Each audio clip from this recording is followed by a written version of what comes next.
Bueno, oficialmente, bienvenidos y bienvenidas a esta, la tercera y última actividad en celebración de la Semana de los Archivos Históricos en Puerto Rico. Les saluda Hilda Teresa Ayala González, archivera general, y voy a ser la moderadora en la tarde de hoy. Una vez más, quiero extenderle mis felicitaciones a todos los colegas en Puerto Rico que se desempeñan en los archivos de nuestro país y apoyan día a día la preservación, la difusión y el acceso a nuestro valioso patrimonio documental. Vamos a continuar esta serie de actividades con el panel La investigación en tiempos de pandemia, con la doctora Luz Maris Rodríguez, investigadora independiente de arquitectura, Emanuel Olivieri, catedrático asociado del Conservatorio de Música de Puerto Rico, y el doctor Alberto Ortiz Díaz, quien es profesor asistente en la Universidad de Iowa. El propósito de este panel es conocer los retos, experiencias y las buenas prácticas que ellos han llevado a cabo para poder adelantar sus investigaciones, a pesar de que la mayoría de los documentos históricos quizás no están accesibles. Esta actividad está siendo grabada y también transmitida simultáneamente a través de la cuenta de Facebook del Instituto de Cultura Puertorriqueña, y luego van a poder acceder a la misma también a través del canal de YouTube. Se exhorta a los participantes a utilizar el chat para sus preguntas y al final de cada presentación yo las voy a ir atendiendo. Vamos a comenzar con la doctora Luz Maris Rodríguez, quien es consultora e historiadora independiente de la arquitectura. Cursó su grado doctoral en Teoría e Historia de la Arquitectura en la Escuela Técnica Superior de Arquitectura de la Universidad Politécnica de Cataluña en Barcelona. En Puerto Rico se desempeñó como archivera principal en el Archivo de Arquitectura y Construcción de la Universidad de Puerto Rico y fue docente en varios programas de arquitectura, al igual que en la Escuela Graduada de Ciencias y Tecnologías de la Información en la UPR de Río Piedras. Fue también decana asociada y decana interina en la Escuela de Arquitectura de la Pontificia Universidad Católica de Puerto Rico. Sirvió como secretaria y luego presidenta de la Red de Archivos de Puerto Rico y en el 2019 cofundó junto a la doctora Yara Maite Colón la Colectiva para la Investigación de la Historia y la Teoría de la Arquitectura y el Diseño en Puerto Rico. Para estudiar el vínculo entre arquitectura y crisis, sus investigaciones se centran actualmente en la vivienda para obreros, la arquitectura rural y la respuesta a desastres desde una perspectiva histórica. La doctora Rodríguez explora también propuestas para decolonizar la arquitectura. Ha recibido subvenciones del Historic Preservation Fund y de la Graham Foundation y publica e imparte conferencias sobre arquitectura y archivística local e internacional. Voy a compartir la pantalla.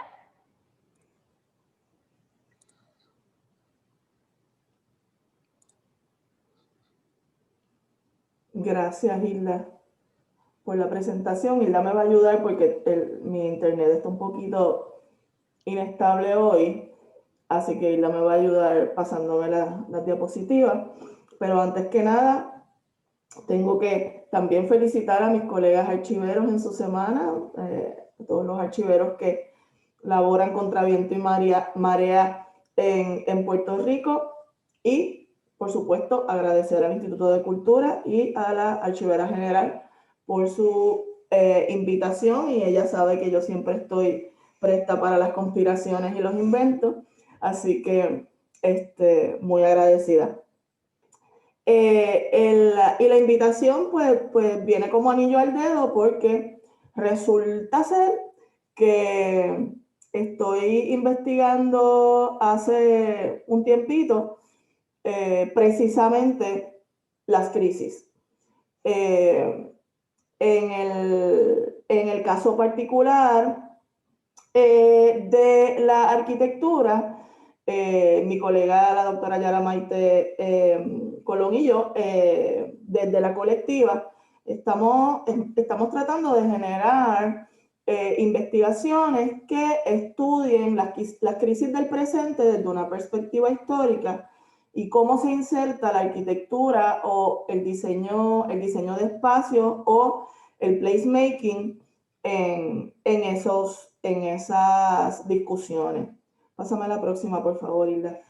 Entonces, desde el 2016 a más o menos el 2018, en verdad desde un poco antes, porque este tema particular lo comencé a trabajar cuando estaba haciendo mi maestría en Historia de la Arquitectura, así que hace unos cuantos años. Desde el 2016 empecé a investigar en un proyecto con la Oficina Estatal de Conservación Histórica, la arquitectura del nuevo trato en Puerto Rico, particularmente la que se gestionó a través de la agencia que se conoció como el Puerto Rico Reconstruction Administration o la PRA. Así que, pásame a la próxima. Ese proyecto comenzó con una investigación conducente a lo que se llama una nominación temática o un Multiple Property Documentation de la arquitectura que había diseñado, construido o financiado la Puerto Rico Reconstruction Administration en Puerto Rico, y que luego esa investigación continuó con una subvención del Graham Foundation que me permitió visitar los archivos de la PRA que se encuentran depositados en National Archives bajo la administración del archivo en Nueva York, pero que están depositados físicamente en Filadelfia. Así que durante el 2018 yo estuve un mes en Filadelfia, zampá en cajas del archivo administrativo de la PRA. Pásame a la próxima, por favor. Y entonces, en ese in-between llegó María. Y entonces tuvimos que empezar a cuestionar cómo íbamos a continuar esa investigación, aunque la arquitectura de la PRA está muy asociada a los huracanes que ocurrieron en el 28 y en el 32. Y se podría decir que además de la condición económica de la isla y de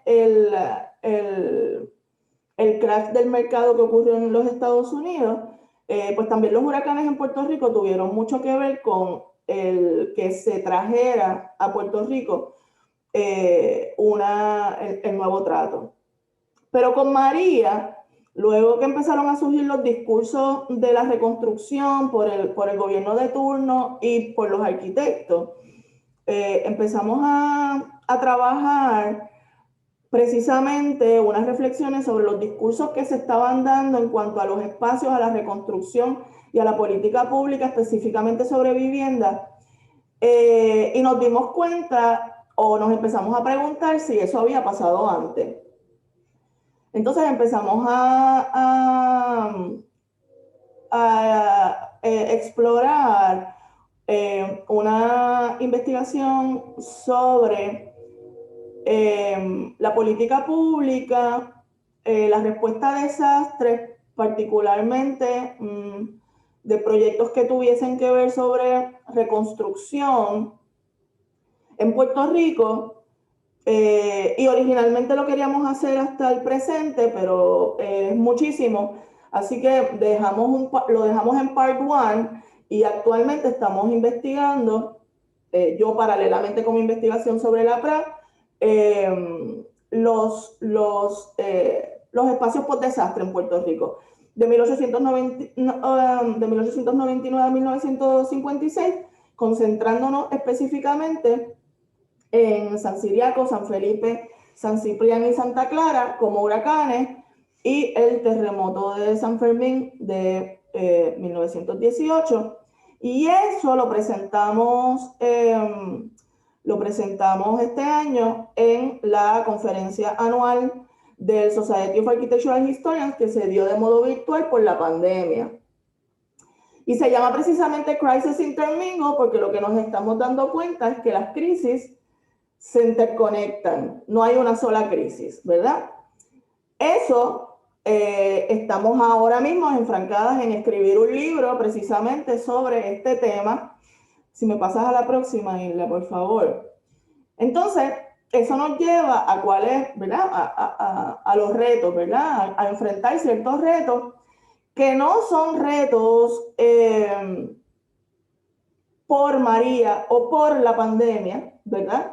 Simplemente esos eventos exacerban los retos que ya tenemos dentro de la disciplina de la investigación, en mi caso histórica y sobre la arquitectura en Puerto Rico. Así que mi trabajo en los últimos años, ¿verdad? Desde María para acá y ahora con la pandemia, es una reflexión no solo sobre la investigación sobre las crisis, sino cómo se investiga en las crisis, ¿verdad? Así que por eso es que esta invitación pues vino muy a propósito. Así que algunas de las preguntas que yo he tenido que empezar a trabajar, ¿verdad? Y con las que me he tenido que enfrentar precisamente por los temas que manejo, es primero si hay documentos. En la investigación sobre arquitectura, aunque la gente tiende a pensar que lo que nos interesa son ver planos para construir la historia de la arquitectura, no necesariamente, o la crítica de la arquitectura, no necesariamente los planos son lo más que nos ayudan. Así que hay una multiplicidad de documentos que nos sirven para levantar esa discusión. Pero en el caso de Puerto Rico, donde una de nuestras crisis es la condición colonial, pues dónde están los documentos es un issue, porque dependiendo de lo que uno investiga, pues esos documentos pueden estar en España, esos documentos pueden estar en Estados Unidos, como en el caso mío con la investigación sobre la PRA, algunos de ellos, o en otras localidades, ¿verdad? Así que el primero sí hay documentos y luego dónde están esos documentos. La próxima pregunta sería si están disponibles para consulta. Pues lamentablemente en Puerto Rico a veces están los documentos, pero no están disponibles, o porque no están procesados, porque están en malas condiciones y no están no circulan, ¿verdad? Así que todas esas cosas son situaciones que debemos entonces empezar a navegar. El otro asunto es cómo se describieron esos documentos. Para los que estamos investigando temas de marginación o temas de subalternación, reconociendo que el archivo es una institución de poder, ¿verdad? Colonizada, pues la manera en que la práctica de la archivística se gestiona tiende a darle prioridad a los autores, ¿verdad? A los poderosos, ¿no? Así que algunas de las voces que nos interesan a los que estudiamos temas que tienen que ver con marginación o subalternación, con colonización, pues a veces esas voces no están necesariamente a simple vista, ¿no? Y luego, ¿cuáles son las alternativas de consulta? En el caso de mi investigación, pues luego de María, la mayoría de los documentos, yo todavía no había ido a National Archives, yo estaba recurriendo a los documentos que estaban mayormente en la Universidad de Puerto Rico.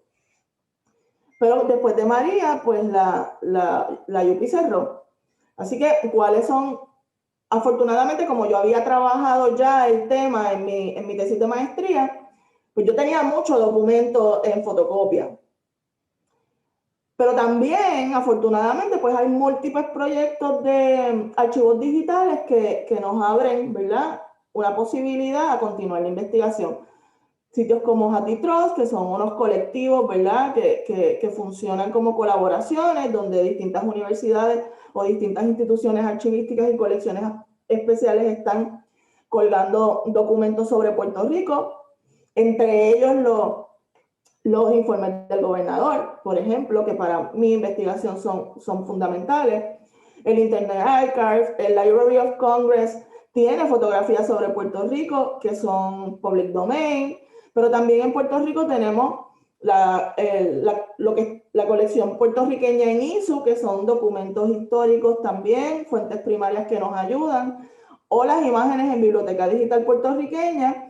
Y para los periódicos, aunque ahí todavía estamos bastante limitados, ¿verdad? Porque es difícil digitalizar periódicos. Pero tenemos el Digital Library of the Caribbean con el Newspaper Digital Library, que en mi caso, pues tiene los números del mundo de 1935 a 1938, que serán los años que a mí me interesaba mirar cuando estaba dentro de la investigación de la PRA. Pásame a la próxima, por favor. Pero entonces también, ¿cuáles son otras alternativas, verdad? En términos de mi investigación, cuando me dieron el grant de la Graham Foundation, aunque era un grant para investigación y no me exigían un entregable físico, yo quería que hubiese evidencia del trabajo. Entonces, yo construí una página en Facebook que se llama PRA Architecture, donde inicialmente yo empecé a poner anotaciones sobre mi investigación, sobre qué es lo que yo estaba encontrando. Pásame a la próxima.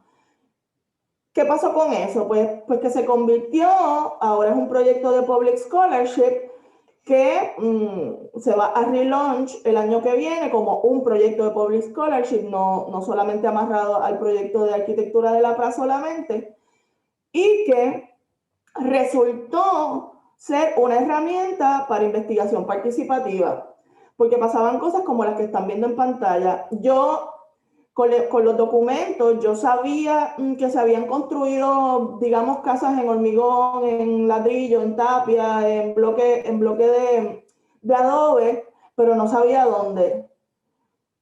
Y para encontrar las casas, entonces yo posteaba imágenes de lo que me interesaba buscar y le pedía a la gente, ¿han visto esto? ¿Dónde está? Y la gente contestaba y te decía específicamente, no solo dónde estaban, pero también su experiencia con esa arquitectura, porque algunos de ellos habían vivido en casas de la PRA o sus abuelos habían vivido en casas de la PRA y se criaron en esos espacios. Así que se creó un espacio de intercambio donde los usuarios de la página se convirtieron en co-investigadores y en coautores, ¿verdad? Conmigo. Pásame a la próxima. Al punto de que muchos de ellos han compartido fotografías privadas de sus familiares, ¿no? Como en el caso que ven a la izquierda, o han enviado fotografías de casas que se encuentran en el camino, ¿verdad? Y se bajan y la fotografían y me la envían, ¿verdad? Como parte de los recursos. Pasa a la próxima. Y gente que se ha involucrado muchísimo más, ¿verdad? Como es el caso de los amigos Manrique Planel y su esposa Madeline Ferdinandi, que habían visto una conferencia sobre el tema de la PRA, que se navegaban la página de PRA Architecture y que se ofrecieron para guiarme por Castañer. Y de hecho, una de las nominaciones, ¿verdad? El último proyecto son las 10 nominaciones de propiedades históricas relacionadas a la PRA, y se seleccionó una casa de ladrillo en Castañer que está como el primer día, que no la han pintado, que no la han intervenido. O como los amigos del podcast de Plan de Contingencia, que también nos acompañaron en ese recorrido y que nos han ayudado a divulgar el proyecto. Pero hay otra gente como Keep Right, de FEMA, que también ha aportado información. Marta Sánchez, que lleva una página en Facebook de Garrochales, y Garrochales tiene arquitectura de la PRA, o Ariel Rivera, que se tiró al sector la PRA, casa por casa, a preguntarle a los vecinos quiénes habían sido los dueños originales de las casas, y mandó esa información. Así que hay maneras de continuar con la investigación o suplementar la investigación con otras fuentes, ¿verdad? Que no necesariamente están dentro de las bibliotecas y los archivos. Hay que tener un poquito de creatividad. Pasa a la próxima, Hilda, por favor. Así que, un poquito para cerrar, yo estoy planteándome, ¿verdad? Como una persona que no necesariamente hace historia de la arquitectura, sino estudios críticos del diseño, y eso implica un posicionamiento que no necesariamente es localizarnos en nuestro espacio geográfico, sino también localizarnos como dentro de la crisis, ¿verdad? Nosotros no vamos, en Puerto Rico, la crisis es parte de nuestro día a día. Así que yo miro la investigación como una brega, alineándome, ¿verdad? Con lo que discute Arcadio Díaz Quiñones en El arte de bregar, y la brega como una actitud que responde a los contextos de crisis y que implica un meter mano, ¿verdad? Y en ese caso significa que seguir investigando lo que nos interesa y no necesariamente lo que hay, ¿verdad? Porque en los archivos también pues hay unas limitaciones de lo que está disponible para investigar. Así que el acercarnos a la investigación como una brega nos permite encontrar los puntos alternativos y nos hace mirar lo impredecible, el caos, la precariedad y la inestabilidad como un recurso y no necesariamente como un impedimento.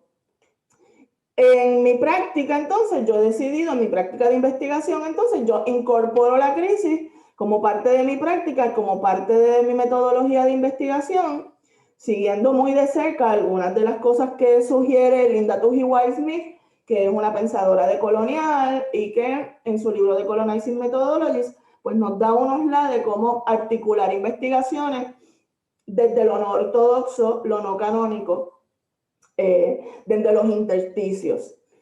Pásame a la próxima. Así que, muchas gracias. Excelente, como siempre, Luzmar, y me gusta la manera de bregar. Esto es, ¿verdad? Hay que bregar, si no, no vamos a echar para adelante. Bueno, entonces vamos a seguir por aquí.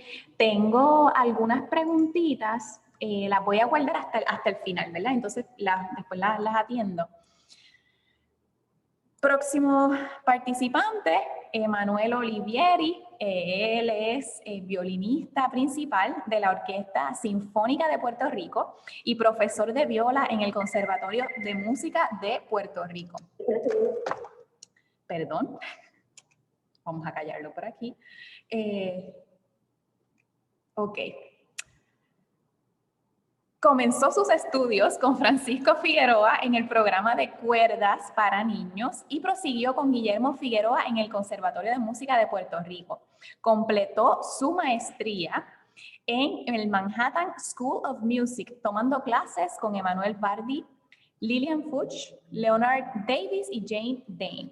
Fundó la Orquesta Camerata Filarmónica, con la que produce conciertos clásicos populares y educativos, dando oportunidades a músicos jóvenes.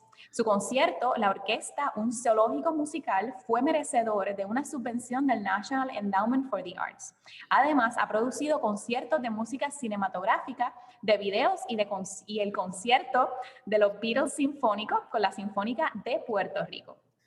Ahora, ¿verdad? Vamos a escuchar un poco sobre la experiencia del profesor Olivieri.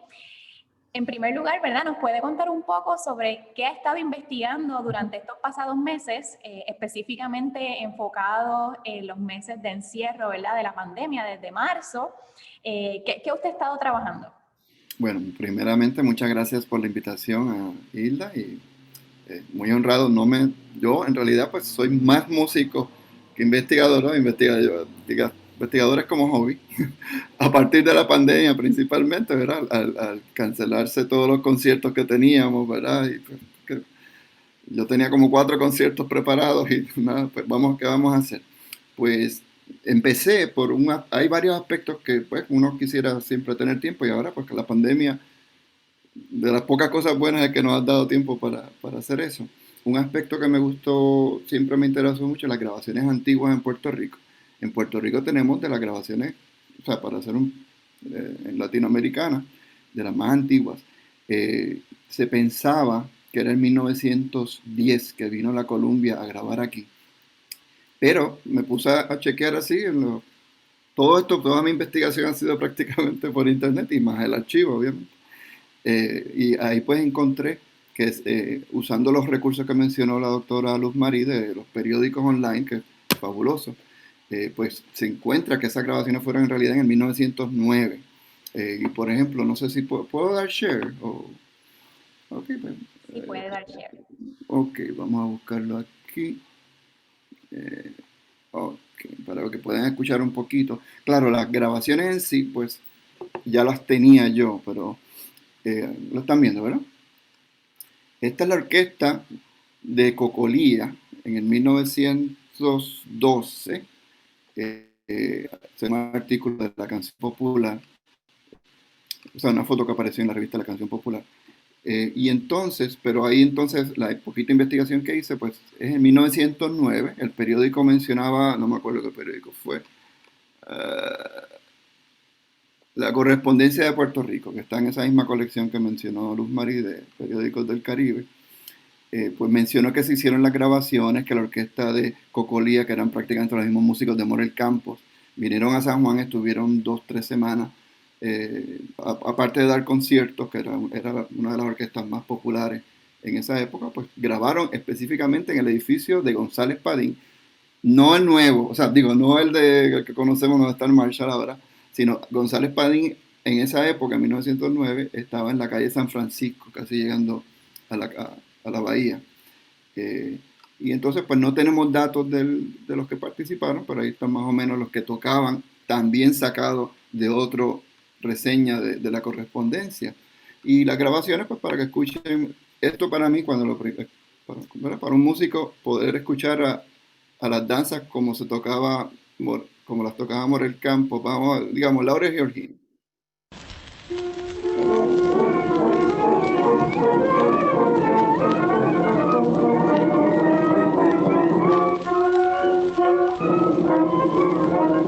Son grabaciones en disco, o sea, no es el film, es el disco, donde ella está grabando en disco, pero son acústicas, no hay micrófono, es la cocina esa, grabando directamente de la acera.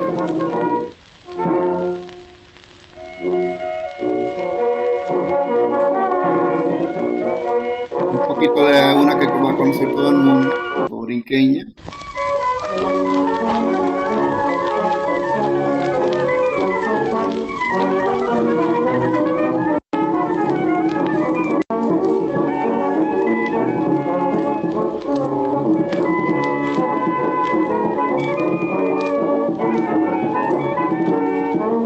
Bueno, ahí tienes una idea, ¿verdad? Eso fue un descubrimiento grande y desafortunadamente estas cosas a veces los coleccionistas las tienen y no las divulgan. Gracias a que don Cristóbal Díaz Ayala, uno de los más grandes escritores de música, de la historia de la música popular, pues me la cedió y pues yo la subí en internet ahí. Bueno, pero ese fue uno de los proyectos y pues sigo investigando. Ellos grabaron 50 y pico de canciones, solamente tenemos 28. Estoy pues siguiendo buscando dónde están, si sobrevivieron esas otras canciones, porque cada una es una joya, cada una es patrimonio. Saber cómo ellos tocaban una danza, una polca, lo que sea de Morel Campo, es para un músico invaluable, o sea, no tiene valor. Otros grupos que tocaron, por ejemplo, la Manuel Tisol, esa orquesta era de San Juan, ¿verdad? Ahí está Juan Tisol, creo que era que tocando el violín cuando era niño, después se cambió a bombardino y finalmente terminó en el trombón tocando con Duke Ellington. Este era Manuel Tisol, era como el músico, el director más importante en San Juan a principios del siglo XX. Y esta fue otra orquesta que grabó. Se hicieron grabaciones en 1909 y en 1917. Vinieron esos grupos, uno de Columbia y uno de Victor. Bueno, ese es uno de los proyectos que me apasiona muchísimo. El otro, pues, teníamos un proyecto con los pianistas del conservatorio para grabar las danzas de Tavares. Todo el mundo conoce Margarita, pero casi nadie conoce más ninguna. Entonces, Tavares tenemos 33 danzas que sobreviven. Se cree que hay 5 más, pero nunca han aparecido. Pero por lo menos de esas 33 no se habían grabado 16. El Instituto de Cultura, afortunadamente hace poco ha ido subiendo las 2 grabaciones que había.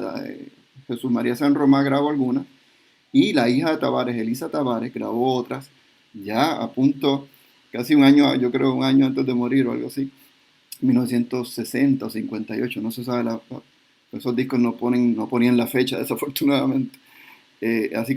Pero aún así había 16 danzas que nunca se habían grabado. Y aparte de eso, nunca se han publicado. Excepto Margarita y algunas 5 o 6 que había publicado Doña Elisa en 1925.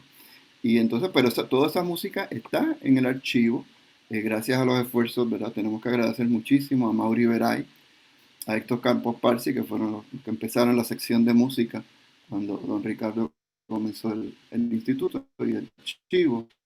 Y ellos tuvieron la visión de recoger, ¿verdad? Todas esas, aparecían por aquí que, mira, una persona tenía una partitura en su casa o sea, es unas cosas fortuitas en realidad y tenemos que agradecer que ellos hicieron ese trabajo en esa época. Hoy en día va a ser cada vez más difícil, ¿verdad? Encontrar en un closet o de una casa una partitura de esta. Pero queda muchísimo. Tavares hizo una lista y él iba a publicar sus obras, pero murió, falleció, falleció a los 40 años. Eh, Tenía opus 124, o sea que al menos tenía 124 obras. Y de la lista que tenemos solamente hay 60, no creo que lleguen a 40, 50 y pico. O sea que la mitad de las piezas no las tenemos. O sea que es bien, bien importante que la gente valorice eso. Partitura, cualquier compositor, esas partituras no las boten, dénselas a alguna biblioteca para que podamos. eh, Así que tenemos ese proyecto. Déjeme ver si puedo mostrarle aquí. No sé si se escuche, de hecho lo que estaba haciendo en estos días es terminando, bueno, la publicación, pasándolas para, para que se vean bien. eh, pero quiero que escuchen el trabajo que están haciendo los muchachos, que hicieron ya estamos editando. Déjame ver cuál sería buena. Esta es buena. Me dice si se oye, porque no estoy seguro. ¿Se oye algo? Y se escucha. Se llama Ay que sí. Brian Ojeda, un estudiante pianista de conservatorio. Eso lo grabamos hace 3 semanas. Se iba a grabar en marzo, pero nuevamente ahí fue la semana antes la semana después de que se cerró, así que no volvimos a tener teatro hasta el teatro del conservatorio. Prácticamente 3 semanas. Ya está editado y estamos preparando el disco. Y ese disco debe salir ya. Esperamos en diciembre, ¿verdad? Un buen regalo de Navidad. Y junto con el disco vamos a publicar las danzas, todas, en este caso todas en un volumen, o quizás dos, tenemos que decidir, todas las danzas. Otro proyecto, los siguientes proyectos que estamos haciendo, bueno, hay un detalle. Mi papá, Luis Olivieri, había escrito un libro sobre la historia de la música coral en Puerto Rico y estaba sin terminar cuando falleció. Estamos tratando de terminarlo. Y, por ejemplo, uno de los detalles que nos faltaba eran los coros del Seminario Conciliar, donde está ahora el Centro de Estudios Avanzados. Pues ellos tenían un coro y hay una cita que dice que los coros eran muy destacados, pero no teníamos información. Llamamos a Francis, se me olvida el nombre, el bibliotecario del centro. Le busco el nombre ahora porque quiero darle Francis Mojica, y no encontró mucha información, pero por lo menos nos dio quiénes eran los maestros de música en el seminario. Así que, de nuevo, o sea, la ayuda enorme de tanto los bibliotecarios, los archiveros, en el caso de música, Marcos Díaz, que nos ha facilitado muchas partituras. Gonzalo Roy, que estamos grabando el cuarteto de Gonzalo Roy, cuarteto para cuerdas. Ese es el primer cuarteto, no el primero, porque Felipe Gutiérrez Espinosa hizo uno, pero de nuevo se perdió, no lo tenemos. Y quizás haya otro, pero el primer cuarteto más antiguo de cuerdas que tenemos es de Gonzalo Núñez y está en el archivo. Hace poco obtuvimos la música y los estudiantes del conservatorio lo van a grabar como parte de su proyecto de música de cámara. Así que ya para diciembre tendremos esa pieza que nunca se ha escuchado. O sea, ese es el problema en Puerto Rico.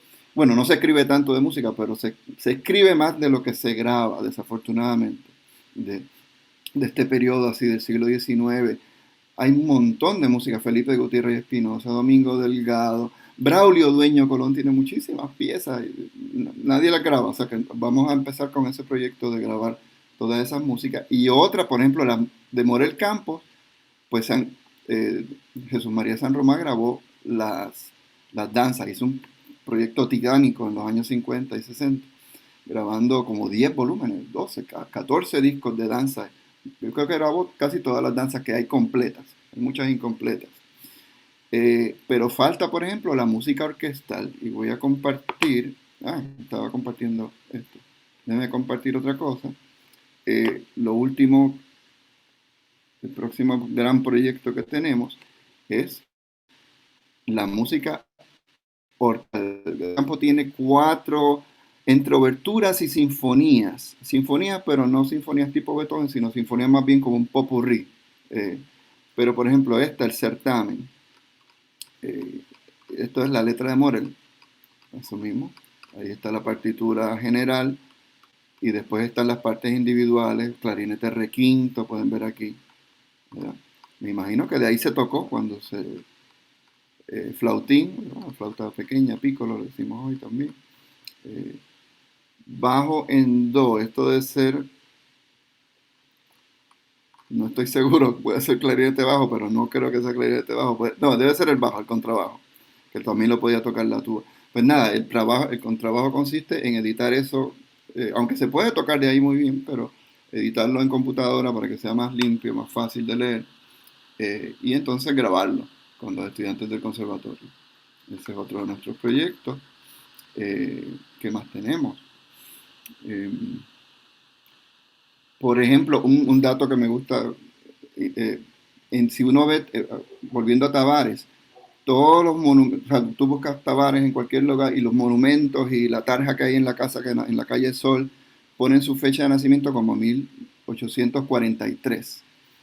En el 1990 y pico, no me acuerdo, Donald Thompson, musicólogo que ha fallecido de la Universidad de Puerto Rico, publicó un artículo en donde él dice que claramente la fe de bautismo establece que es en 1982 y que no sabe por qué se ha seguido el 83. Así que algo tan básico como eso, el año en que nació uno de nuestros, el primer compositor, digamos, de la nación puertorriqueña, pues está mal en todos los libros. Pues eso es importante esclarecerlo y en la edición que vamos a hacer ahora de sus piezas, pues vamos a recalcar en las notas. Pues eso, o sea, son cosas bien prácticas. Mi investigación es dirigida hacia un producto musical o hacia algo que ayude a los músicos a difundir esta obra que considero muy importante. La obra o sea, la música puertorriqueña nace en la segunda parte del siglo XIX. Ahí es que se cuaja la danza como la conocemos. Y todos los géneros, el seis, los aguinaldos, todo eso ya se cristaliza en esa época. Y en realidad, pues lo que hemos hecho después, bueno, después vino la plena, la bomba ya existía también. Así que, por lo menos esta música, la música más, digamos, culta, entre paréntesis, entre comillas, pues darla a conocer más, porque hace falta. Entonces aprovecho, ¿verdad? Y pregunto para ir ya culminando, porque me falta todavía uno. Sí, sí. Te pregunto, dijiste que comenzaste a investigar, ¿verdad? Durante el periodo de la pandemia. Y pregunto, entonces, ¿eres un novato en la investigación o Bueno, ya habías tenido experiencia? Y en este proceso, ¿cuáles han sido entonces tus retos para poder lograr todos estos proyectos?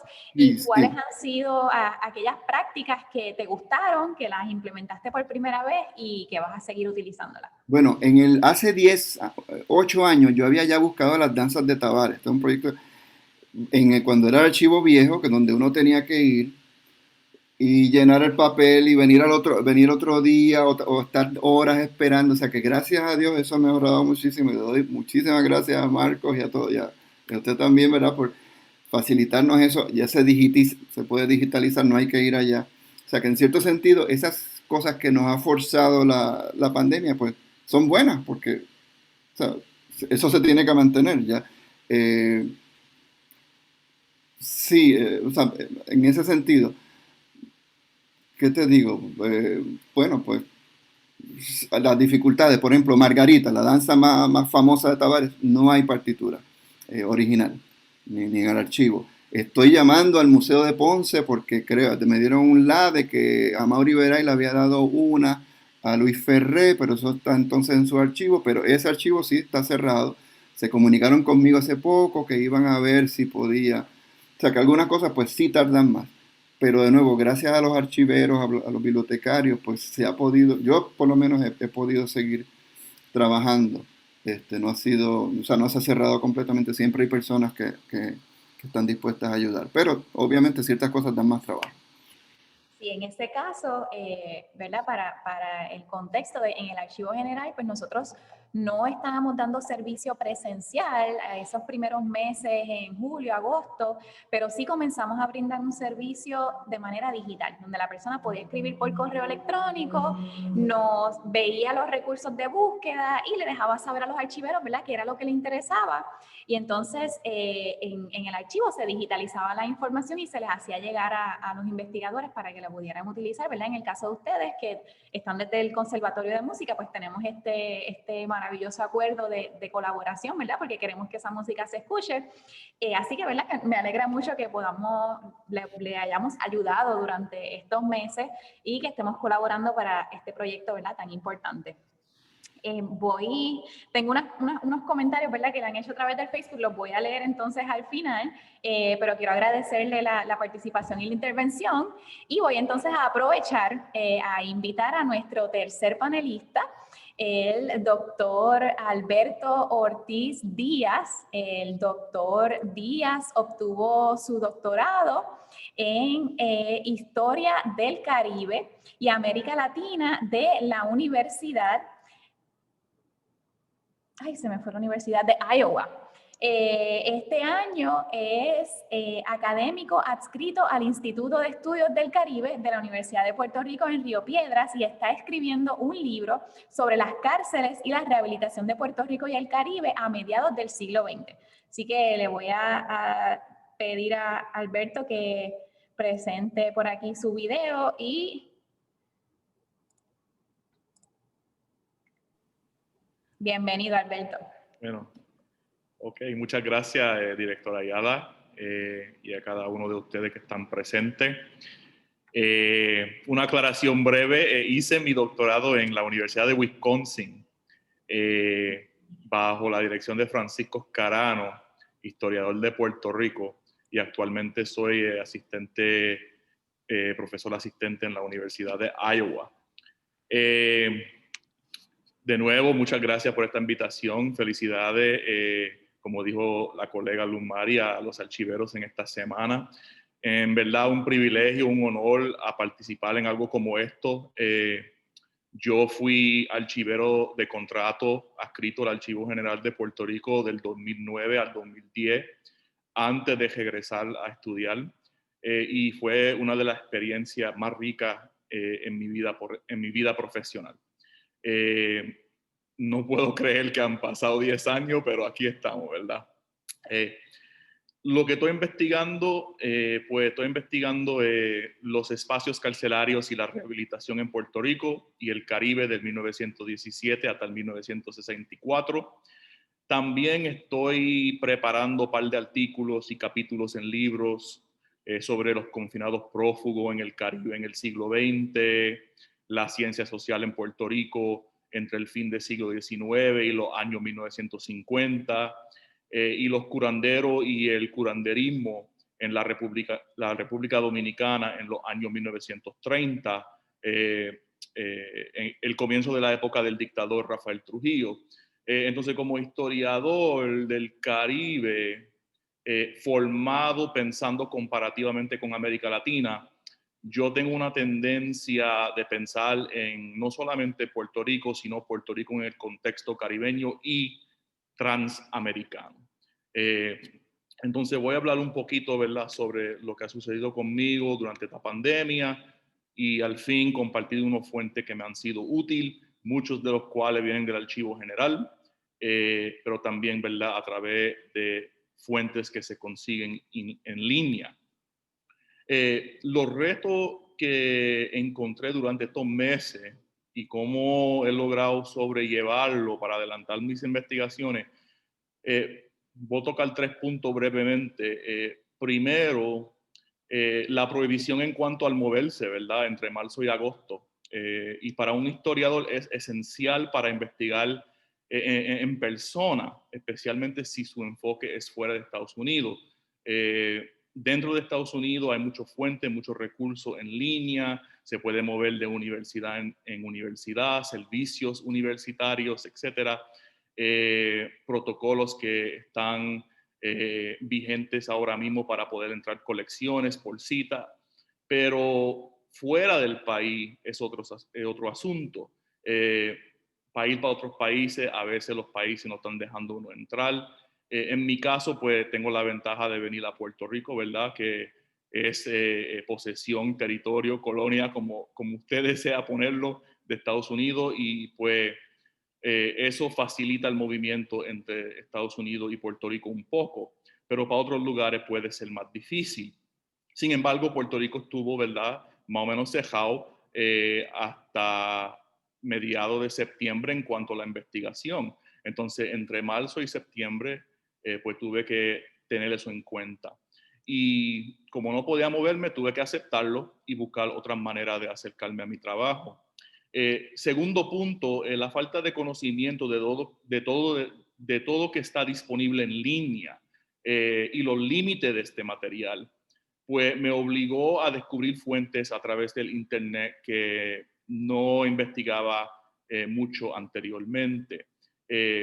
Y pues también tuve que aprender cómo navegar esas fuentes y aprender cómo hacerlo de una manera eficaz, aunque la infraestructura de cada colección, cada sitio en línea no es igual. Entonces, ¿verdad?, uno tiene que ir aprendiendo sobre las especificaciones de la base de datos que uno usa. Entonces, eso, pues, ¿verdad?, estuve haciéndolo mucho entre marzo y septiembre en particular.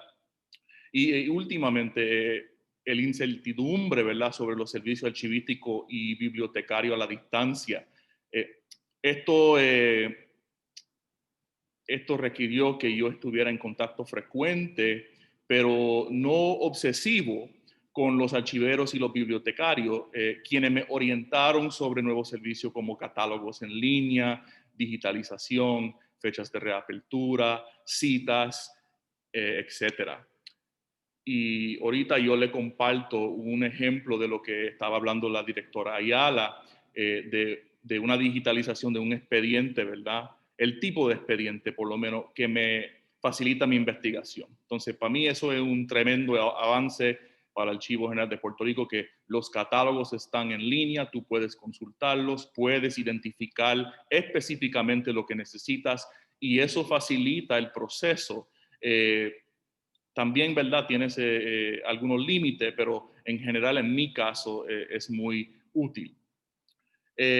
La próxima pregunta que se nos hizo fue, como investigadores, ¿este periodo ha cambiado su estrategia de investigación? ¿Qué prácticas ha implementado que no utilizaba en el pasado o utilizaba con frecuencia? Y vuelvo aquí a decir que lo primordial para cualquier historiador sigue vigente, que hay que viajar y experimentar con la sociedad, la cultura y la subcultura, las instituciones, la gente que uno estudia. Nada, ni acceso a muchas fuentes electrónicamente puede replicar esto en su totalidad. Uno tiene que estar metido en el lugar, uno tiene que hablar con la gente, uno tiene que contextualizar la investigación.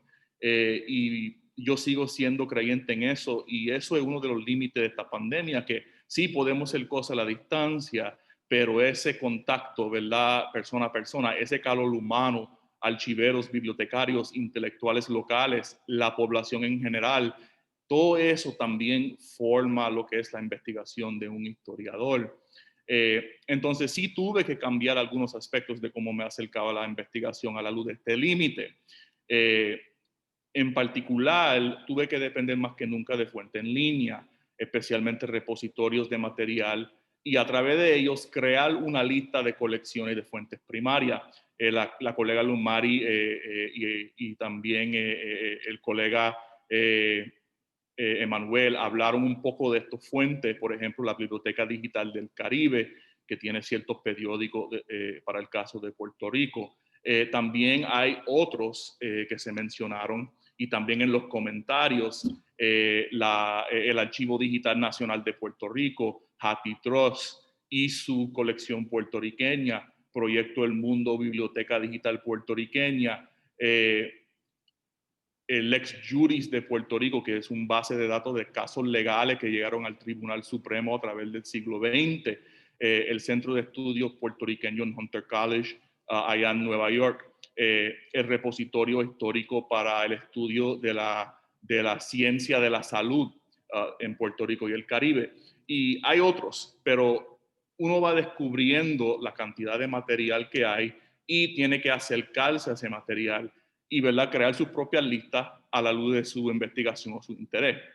Pues yo fui haciendo eso más que nunca en estos tiempos de pandemia. Y no fue fácil para mí, como le acabo de explicar, porque yo tomo muy en serio la experiencia viva de la investigación, que hay que contextualizar hasta la investigación de uno mismo, no solamente el material que uno usa en sus proyectos. Pero este aprecio que tengo por las fuentes documentales la pude extender más allá de los documentos. Por ejemplo, el arte, la fotografía, las películas y documentales, la música, las exhibiciones de museo, entre otras fuentes. Y uniéndolas, pues uno puede investigar y empezar a desarrollar lo que es una narración de la historia. Porque la historia al fin del día es una disciplina que intenta crear una narración definitiva de lo que parece ser infinitas narraciones. Entonces, cada tipo de fuente te da una voz, una perspectiva para poder ir acercándote al desarrollo de esa narración histórica. Por lo menos en mi caso, ¿verdad? Yo pienso que eso es la manera que uno debe acercarse. Y según mi punto de vista, la pandemia nos ha brindado esta oportunidad de apreciar todo tipo de expresión que puede contribuir a producir la historia. Siempre he tenido unas prácticas que ahora son más importantes durante estos tiempos de pandemia, que ahora, ¿verdad?, me parecen más clave. Voy a solamente tocar 5 brevemente aquí. Uno, hablar con la gente, hablar con el personal de los archivos, de las bibliotecas, pero también entrevistas formales o informales con personas que de alguna manera u otra tienen que ver con lo que está investigando. Algo que me pasó aquí en septiembre, cuando hice una cita para poder, ¿verdad?, investigar en el Archivo General, descubrí un expediente de Junta de Libertad bajo palabra de un preso que al fin del día resulta que era mi tío abuelo. Pues lo que yo hice fue me comuniqué con mi mamá y mi mamá se comunicó con los miembros de la familia sobrevivientes que están por Connecticut y me comuniqué con esa tía y esa tía me relató, ¿verdad?, su memoria del caso en cuestión. Y de ahí pues fui desarrollando un nuevo proyecto que yo nunca me imaginé que iba a hacer sobre el crimen, el castigo, la historia familiar y comunal a mediados del siglo XX. Pero eso solamente sucede porque uno habla con las personas. El método, ¿verdad?, de la historia oral, sea formal o informal, vale la pena. Dos, y esto me está pasando mucho últimamente, ya que estoy entrando en fase del libro que requiere que yo hable de ciertas personas en mucho detalle. El seguimiento a los nombres. En mi investigación recientemente descubrí que un penólogo estadounidense hizo un estudio de las cárceles de Puerto Rico y escribió un reporte. Ese reporte no lo conseguí en Puerto Rico, pero sí en una colección de papeles en una universidad estadounidense, Boston College. Y en ese catálogo vi que tenían, ¿verdad?, una copia del reporte del penólogo Howard Gill.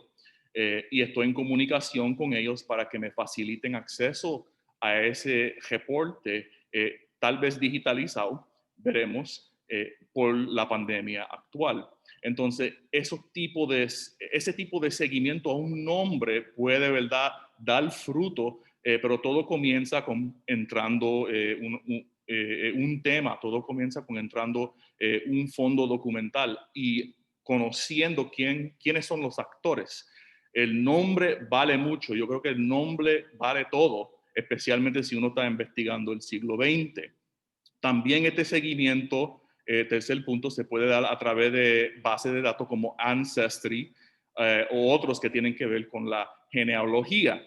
Y se puede extender la búsqueda a periódicos, a búsqueda avanzada de libros Google, y te puede sorprender con lo que consigues. Eso me ha pasado a mí mucho últimamente, que estoy ahora buscando más información sobre ciertos personajes que aparecen en mi narración sobre las cárceles y la rehabilitación en Puerto Rico a mediados del siglo XX. Cuarto punto, un acercamiento profundo a los bases de datos de su biblioteca universitaria y de otras, y aprovecharse de los servicios interbibliotecarios, si es que tiene acceso, para hacer el periódico histórico, colecciones de fuentes primarias, libros raros, índices, bibliografías. Hasta en estos días, trabajando con los bibliotecarios de la Universidad de Puerto Rico, Río Piedra, Javier Almeida y Jean-Marie Lugo, me he dado cuenta que hay índice y bibliografía que yo no he consultado y ahora la estoy viendo y estoy consiguiendo más información, pero eso solamente sucede a través de, ¿verdad?, ese acercamiento a las bases de datos y ese acercamiento a las personas.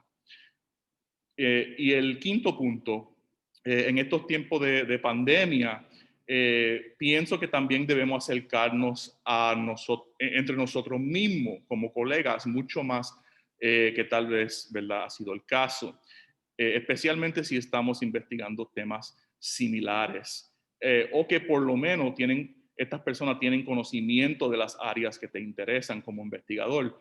Y a la luz de eso, compartir citas, compartir materiales, no sea posesivo, ¿verdad? Uno no debe creerse el dueño de nada de esto, especialmente en estos tiempos. Lo que hemos recibido con gracia, debemos dar con gracia a otros, porque es la única manera que vamos a poder ser productivos en este tipo de contexto. Y no solamente productivos, ¿verdad?, por ser productivos, sino, ¿verdad?, a continuar la obra que nos inspira a cada uno de nosotros que estamos aquí, ¿verdad?, reunidos. Y la última pregunta de qué podría recomendar a otros investigadores para que puedan continuar sus investigaciones de aquí en adelante. Bueno, reenfatizando mucho de lo que yo he dicho hasta ahora, crear relaciones con archiveros, bibliotecarios que no sean superficial, no ver esa interacción como transaccional, sino, ¿verdad?, colaborativo. Y cuando nos acercamos, ser bien específicos sobre lo que necesitamos. Acercarnos, ¿verdad?, con información que ya hemos consultado, ya hemos visto los catálogos, ya hemos visto los índices, ya hemos visto el material en línea, y eso facilitará, ¿verdad?, que obtengamos la información que buscamos en menos tiempo tal vez que esperamos. También tenemos que valorar todo lo que encontramos. Vamos a tener que maximizar la fuente en estos tiempos, porque todo no está en línea, como acabamos como acabo de explicar. Y entonces eso quiere decir que aunque una pista pequeña, tiene que explotarlo a lo máximo para poder llevar a cabo su investigación, según mi punto de vista. Y también, ¿verdad?, siempre recordarse que hay bases de datos, bibliografías, índices, y eso siempre debe ser un punto de comienzo o un punto de retorno si uno está, ¿verdad?, en un limbo, por decirlo así, en su investigación. Por último, quiero compartir mi pantalla aquí brevemente para enseñarles un par de cosas y ahí concluyo. Dame un break aquí mientras comparto mi pantalla. Y yo creo que pueden ver la pantalla. Primero quiero enseñarle, ¿verdad?, el tipo de digitalización a que se refería la directora Ayala. Yo estoy investigando los presos, como saben, y uno de los fuentes más importantes para mí es la serie Junta Libertad Bajo Palabra, donde hay, ¿verdad?, mucha documentación sobre el proceso de clasificación y tratamiento de los confinados en la penitenciaría insular de Puerto Rico entre los años 30 y los años 50. Este tipo de documento en particular, fines de los 40 a mediados de los 50. Y como pueden ver, la parte de este documento que me interesa más es lo que le estoy enseñando aquí, el historial del confinado. Te da datos básicos sobre el confinado y bajando te da una narración de su experiencia carcelaria. Aquí puede ver arriba el punto 2, entrevista con el director de servicios sociopenales. Y luego de eso, entramos en lo que es la vida del confinado ante la cárcel. Datos sobre la familia, datos personales.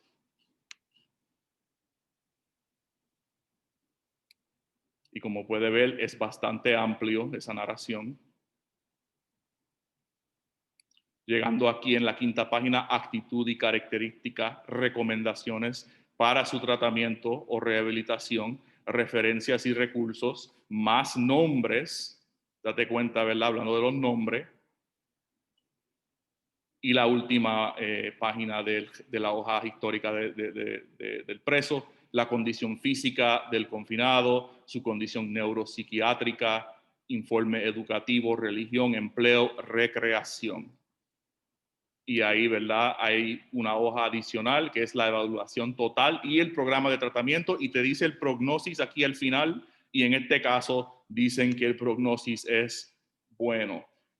Bueno, este tipo de documento es el documento que a mí, ¿verdad?, me facilita mucho mi investigación en estos tiempos de pandemia, y solamente es posible por los esfuerzos de la directora Ayala y los archiveros y los que digitalizan el material, ¿verdad? Si no fuera por esa parte, yo no puedo acceder a ese material. Pero también brevemente quiero enseñarle algunos links, enlaces aquí.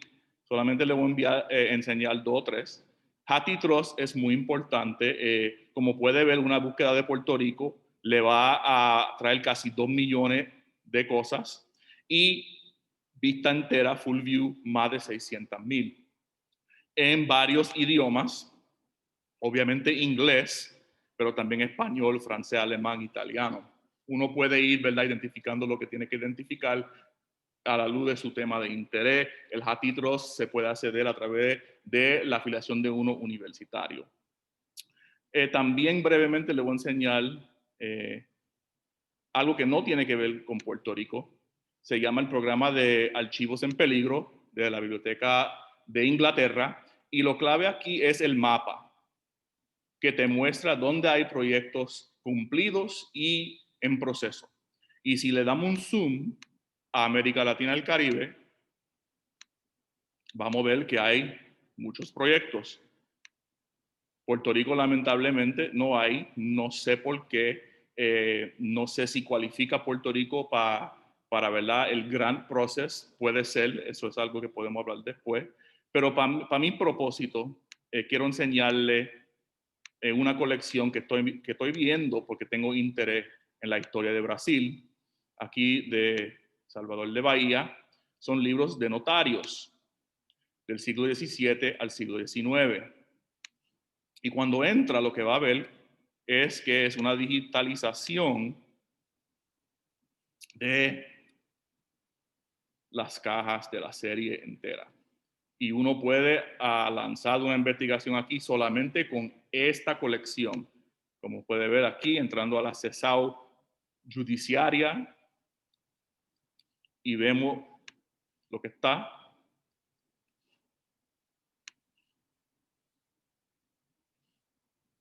Vemos las imágenes.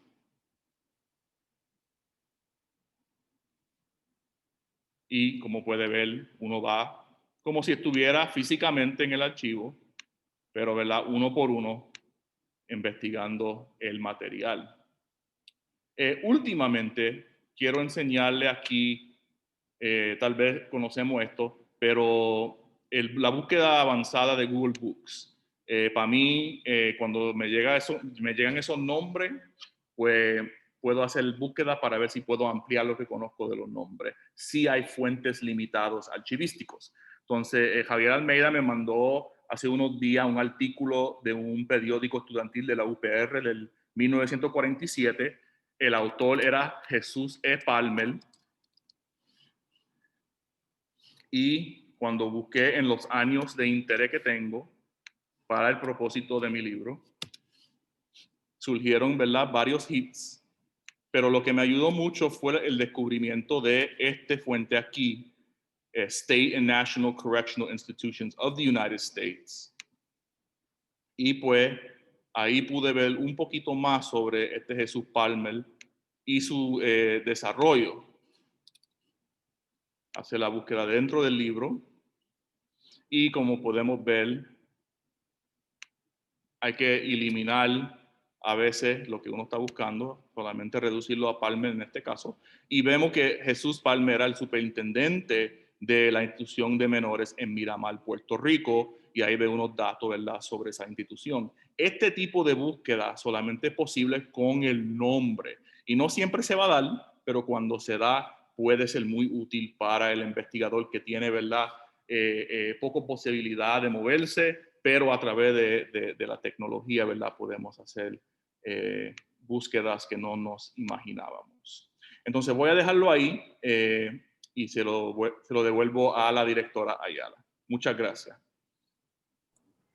Muchísimas gracias, Alberto, y por compartir esos truquitos, ¿verdad?, con otras personas que quizás se están preguntando cómo puedo empezar, qué puedo hacer, qué puedo adelantar durante este periodo donde realmente pensamos que no hay tanto que se pueda hacer, ¿verdad?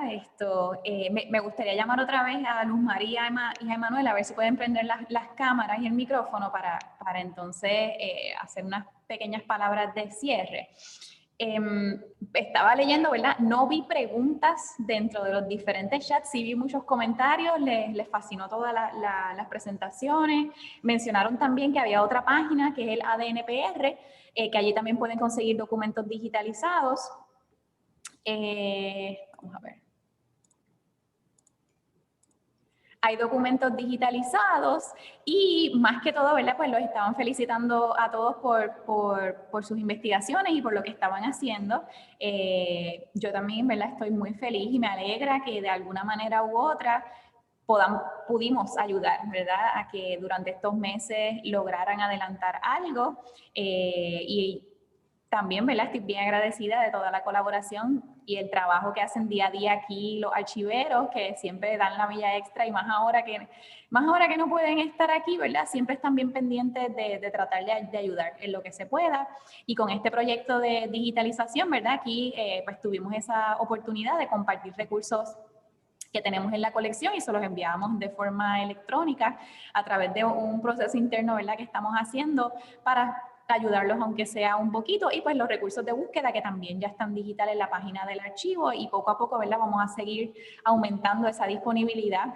Me gustó el comentario, ¿verdad?, de una persona que decía que parece que la pandemia era necesaria para que nos moviéramos finalmente a este mundo digital. Nos obligaron a hacer esa transición, esa transferencia, de hacer las conferencias en línea, de hacer reuniones en línea, ¿verdad? Y pues también de trabajar con los recursos de forma digital. No sé si alguno tiene algún otro comentario o alguna otra cosita que decir. Sí, como había dicho, también en los conciertos, la Orquesta Sinfónica, por ejemplo, que yo estuve hasta hace poco, también ha hecho, por ejemplo, pasó un concierto la semana pasada y lo vieron 20,000 views, mientras que si hubiera sido presencial, pues quizás van como mucho 1,000 personas, 1,000 y pico. O sea que es algo que hay que mantener, aunque volvamos a la normalidad, yo espero que no, ¿verdad? Que estemos mejor que antes, pero hay que mantener estos recursos y estos lives y esto, o sea que si hay una conferencia en vivo que también se transmita en vivo por internet para el beneficio no solamente de los que viven en el área cercana a la conferencia, sino en todo el mundo. Sí, yo también estoy de acuerdo que el asunto de la pandemia nos ha abierto una oportunidad que no se había explorado tanto, ¿verdad? Particularmente en Puerto Rico, de conectar con colegas, de inclusive colaboraciones que pueden hacerse a distancia, además de poder gestionar, ¿verdad?, unos proyectos de investigación particulares y continuarlos. Pero creo que también tenemos que ser conscientes de que nosotros, aún tratando de bregar, ¿verdad?, estamos en un área de privilegio con todo y el que estamos en la precariedad, porque inclusive hay gente que no tiene una conexión a internet o que sus conexiones son inestables o que la banda que tienen no es suficiente para ver el material. Entonces, sí es cierto que tenemos que estar conscientes de todas estas posibilidades que se están abriendo, pero también tenemos que atender a todo ese grupo que se queda rezagado, marginado, porque no está tan adecuado, ¿verdad?, a las necesidades tecnológicas. En un Puerto Rico donde sabemos que se va la luz, se cae el internet y que, o sea, que si la pandemia y el huracán, ¿verdad?, fueron como unos catalíticos para impulsar unas cosas, pero Puerto Rico siempre está en crisis. Así que es mantener, ¿verdad?, quizás el momentum y lo que nos obligó la pandemia es a pensar fuera de la caja. Así que quizás debemos mantener esa actitud de pensar fuera de la caja porque hemos visto que puede ser positiva también, ¿verdad? De acuerdo. Les comparto por aquí, aprovecho, y gracias Sonia por la información, que la Fundación Puertorriqueña de las Humanidades también está haciendo accesible muchos de sus libros y documentales a través de la web, así que estén pendientes a eso. Emanuel, me dicen que si puedes compartir alguna forma para que se comuniquen contigo. Estás en mute. Sí, perdón. Emanuel Olivieri, bueno, quizás más fácil el del conservatorio. Bueno, Emanuel con una M, Olivieri, todas y de punto V. Ahí me encuentran en Facebook, Instagram, aunque no lo uso mucho. Y entonces mi página, nada, lo googlean. Aparece la página donde estaba la música, que estoy subiendo lo de Cocolía y Tisol, y voy a subir otra, la banda del regimiento, con Luis Rodríguez Miranda. Eso es que es complicada la dirección, pero si lo buscan así, Emanuel Oliveri. Y si puedes, después entras a la página de Facebook del instituto y en el chat puedes colocar el enlace ahí. Ok, pues hago eso. Entonces lo pueden ver porque se queda con la grabación. Sí, lo voy a hacer ahora. Para que, Muy bien. Bueno, pues nada, les agradezco a cada uno de ustedes por sacar este ratito, por compartir con nosotros y por unirse a la celebración de la Semana de los Archivos Históricos. Queda mucho camino por recorrer y saben que aquí estamos a la orden y nos veremos en las próximas actividades porque van a seguir por ahí muchas actividades. Así que estén pendientes a las redes sociales del instituto, que es donde usualmente compartimos la mayoría de nuestras actividades, y aquí a la orden. Así que nos veremos. Muchas gracias. Bonita tarde a todos.